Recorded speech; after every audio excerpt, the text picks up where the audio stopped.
Hey guys, Puzzle Boy here, coming at you with a deck profile on my Crystal Beast Conclave control for the updated format. This is what I'm going to be rocking for December. I've been playing this deck for roughly about 2 months. If you guys can tell from my channel, I took a brief hiatus just because work was getting hectic and all that stuff. So if you like the deck profile, just please like, rate, comment, and subscribe. Like always, if you guys know what the card does, there'll be a deck image down below. You guys can just click on that if you guys don't want to hear my card choices or my explanations. If you guys were curious about a card, I'll probably go over it in the video. If not, just write down in the comments and I'll reply to you. So let's just kick it off, guys. So for the Crystal Beast, we're running the 3 mandatory 3 Crystal Beasts Sapphire Pegasus. This card is fantastic. It does everything that you want it to do. 1800 body, normal summon it or just summon it in general, I'm sorry. And it crystallizes a Crystal Beast from your deck, hand, or graveyard.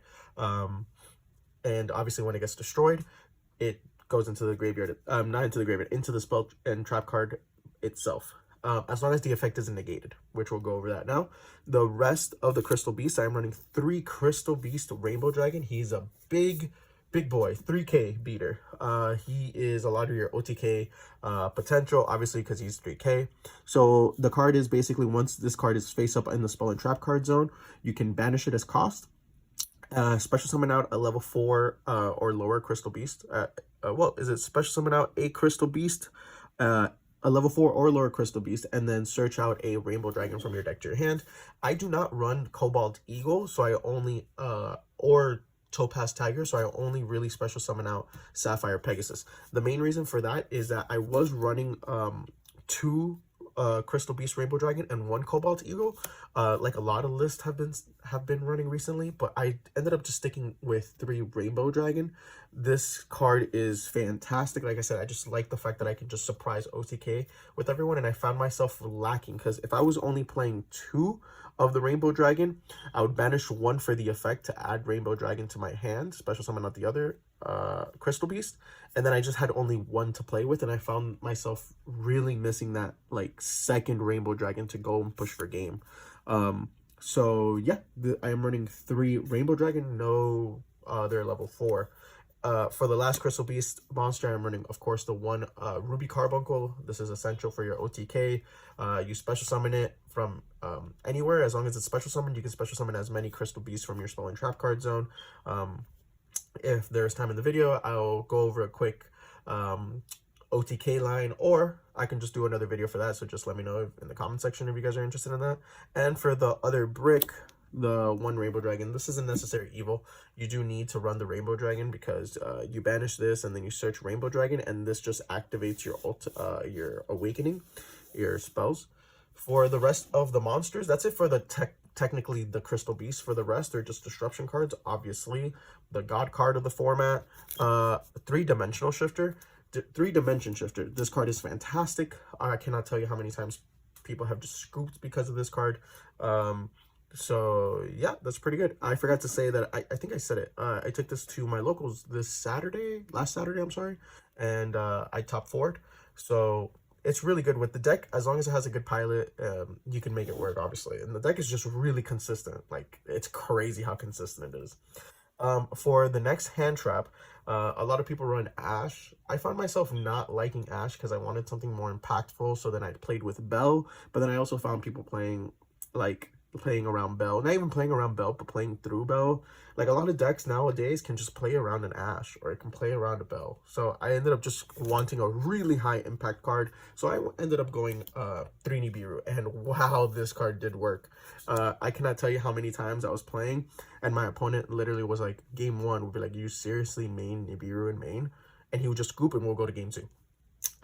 This happened against tier elements. This happened against sprites. You know, I was kind of sweating. I was scared about the sprite matchup because if they go gigantic, I can't special summon this. But somehow they never really go it in like their first line of play. So I Nibiru'd and they were basically out of the game. So that's it for the monsters. Like I said, I probably wouldn't change anything as of late. The Nibiru, like I said, is a questionable. It's my own personal meta call. I really like it, but by all means, you can play in Ash Blossoms, you can play in Bells, you can play Meisters, etc., etc. For the spells, so the majority of the deck is spells, and they're really good spells. Like I said, this deck is super uber consistent. basically the God card again. Like, this deck has a lot of God cards, so you guys are going to be hearing me say that a lot. Rainbow Bridge to the Heart. If you guys don't know what it does, it has 3 effects. So during the main phase, you can additionally normal summon a Crystal Beast. Okay, in addition to your normal summon of the turn. That's pretty good in its own. Okay, so the second effect is that you can destroy a Crystal Beast in your hand or that you control to search out a Crystal Beast spell or trap from your deck to your hand. That's pretty good too, because then you crystallize the Crystal Beast that you destroyed if it's on the field, and it doesn't have its effects negated. And then the third effect is that when a Crystal Beast is put in your spell and trap card zone, you can target a card on your opponent's side of the field, and this card bounce both to hand. So it's a way of controlling the board. I mean, your end board is always going to end with this. This is the first card, well, the second card after Pegasus that you want to search out. For the rest of the spells, I'm running 3 Awakening. I played with 2, but it was kind of like the same reasoning of Crystal Beast Rainbow Dragon. I just really missed the third because I found myself going for that OTK lineup. Turn 1, I found myself going using, obviously this is like a turn 1 deck, so I always want to go first. So I always found myself wanting the third because it enables the OTK. What you need is you need a Rainbow Dragon because it counts as an ultimate crystal card, and reveal it, and then you can either take a Rainbow Bridge, add it to your hand, or dump it to the graveyard, or you can special summon a Crystal Beast monster from your hand, deck, or graveyard, or from the spell and trap card zone. So basically this is a Ruby special summoner to enable your OTKs. For the rest of the spells, like I told you, 3 Rainbow Bridge. This card's fantastic. It's not once per turn. It's very simple. 1 line of text. You don't see that in Yu-Gi-Oh! Nowadays. Just add a crystal spoiler trap from your deck to your hand. You ash this, you're you're dumb. The card you do want to ash, Crystal Bond. This card is fantastic. You want to see this turn 1. You do not want to see it any other turn. It's really good. It's basically add a Crystal Beast monster from your deck to your hand, and then place 1 Crystal Beast monster with a different name from your deck in your face up in your spell and trap card zone. So essentially, turn 1 you grab Pegasus, and then you crystallize Crystal Beast Rainbow Dragon to use its effect to banish it, special summon a level 4, and search Rainbow Dragon to make your Awakening live. That's it for the Crystal Beast spells. For the rest, I am running 3 Pot of Extrav. I don't have Prosperity, but you guys can run Prosperity. 3 Forbidden Chalice. So, reasoning behind this. So, the Forbidden Chalice was actually Dark Ruler No Mores. With the hit of Mystic Mine, I didn't really want to run the Foolish Burial package, even though it is really good. I just found myself I just didn't like it. It just felt so like, okay, search Necro Valley, but then what would be the other field spell? Yes, you could run 2 Necro Valley, but even then, I don't know, I didn't like it. And I played Forbidden Chalice just honestly as because Dark Ruler No More is in one of my other decks. I wasn't in the mood to take it out, so I just put in Forbidden Chalice, and wow, sitting on a Forbidden Chalice, Rainbow Bridge to the Heart, and a Crystal Miracle or a Conclave and Forbidden Chalice, I just felt so safe. This card is so good, so very, very good. I loved it, and honestly, yeah, it's pretty good. Especially, like I said, I always want to go first because I want to set up my board. So I'll always be sitting on this, a Rainbow Bridge, and either a Crystal Miracle or a Conclave or a mixture. And my opponent just can't really do anything. For the last spell, I am running 1 Called by the Grave, of course, the God card, right? So that's it for the spells. For the traps, very simple. I mean, I don't think there's anything too innovative here. 3 Crystal Conclave. This card is the namesake of the deck. Once per turn, if a Crystal Beast monster you control is destroyed by battle or by card effect, you can special summon out a Crystal Beast from your deck. And then you can send this card face up from the field to the graveyard, target 1 Crystal Beast card you control and 1 card your opponent controls, and return them to the hand. Keep in mind that you cannot activate this under Shifter because it states that you do have to send it to the graveyard. Okay, 2 Crystal Miracle. This is the Solemn Judgment of the deck. So when a spell, trap, or monster effect is activated, destroy 1 Crystal Beast card you control, and if you do, negate the activation and destroy it. So essentially, the play is very simple. You activate Crystal Conclave, draw phase or standby phase. Then if your opponent does something, you Crystal Miracle, destroy your Crystal Beast monster. It gets put to the spell and trap card zone. Crystal Conclave special summons another card, Bridge of the Heart activates to target and bounce a card. So it's just a lot of disruption, and you're still sitting on another bounce with Crystal Conclave.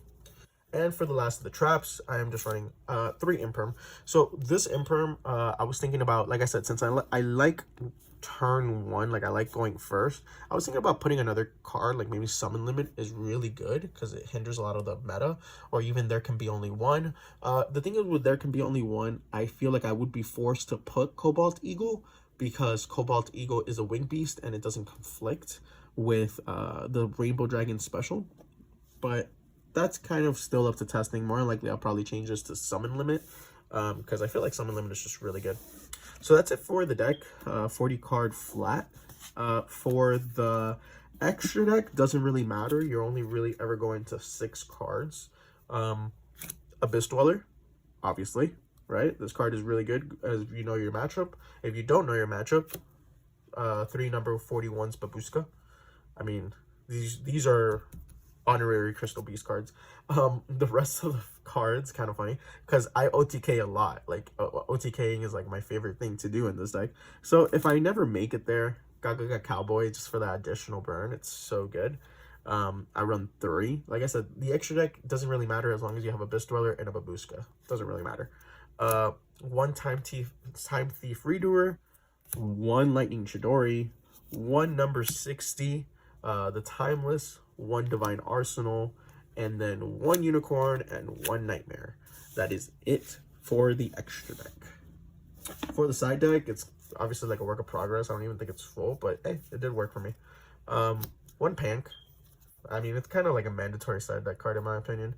3 Summon Limit. This card was fantastic. Honestly, if I can make a change, I'll probably move Imperm, then let it become Summon Limit in the main deck, just because I was kind of using that mentality of Ash, every deck being able to play around Ash or play through an Ash. A lot of decks cannot play through Summon Limit. So I'm thinking about moving this to the main and changing it for the Imperm. 3 Cosmic Cyclones. And for the rest of the side deck, like I said, it was kind of scuffed because it was last minute that I wanted to make this. 3 different Dimension Grounds. This card is fantastic as well.